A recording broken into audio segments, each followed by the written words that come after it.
Hi friends, అందరికీ నమస్కారం. ఈరోజు మా పెరటిలో కాసిన చెర్రీ టమాటాలు వాటితో ఒక అత్యద్భుతమైన చారు చేసుకుందాం.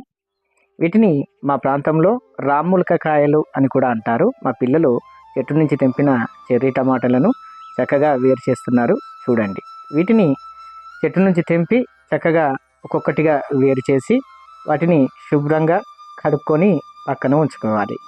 తర్వాత రసానికి సంబంధించిన వెల్లుల్లి, ఉల్లిపాయలు, జీలకర్ర, మెంతులు, ఇంకా కరివేపాకు, అదేవిధంగా పచ్చిమిరపకాయలను కూడా కోసుకొని సిద్ధంగా ఉంచుకోవాలి. తర్వాత గుమగుమలాడే కొత్తిమీరను కూడా కోసుకొని సిద్ధంగా ఉంచుకోవాలి.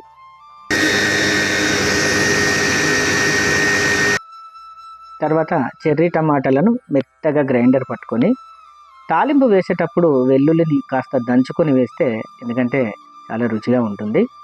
తాలింపుకు సంబంధించిన సామాన్లన్నీ సిద్ధంగా ఉంచుకొని ఇక వంటలోకి వెళ్ళిపోదాం పదండి. ఇక స్టవ్ అంటించుకొని చారుకు సంబంధించిన గిన్నెను పెట్టుకొని దానికి సంబంధించిన కాస్త నూనెను పోసుకోవాలి. ఇప్పుడు నూనె కాస్త వేడైన తర్వాత వెల్లుల్లి, సన్నగా తరిగిన ఉల్లిపాయలను వేసుకోవాలి.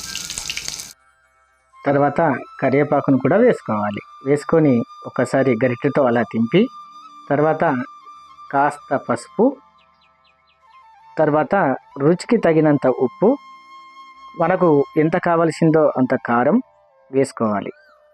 వేసుకొని ఒక్కసారి మొత్తం కలుపుకొని తర్వాత మనం ముందుగా గ్రైండ్ చేసి పెట్టుకున్న చెర్రీ టమాటాల యొక్క పేస్టును అందులో వేసి నెమ్మదిగా కలుపుకోవాలి. నెమ్మదిగా కలుపుకొని ఇక మూత పెట్టేసి 1-2 నిమిషాలు అది మగ్గే వరకు పక్కకు ఉంచేద్దాం. తర్వాత 5 నిమిషాల తర్వాత మూత తీసినట్లయితే చక్కగా మగ్గింది.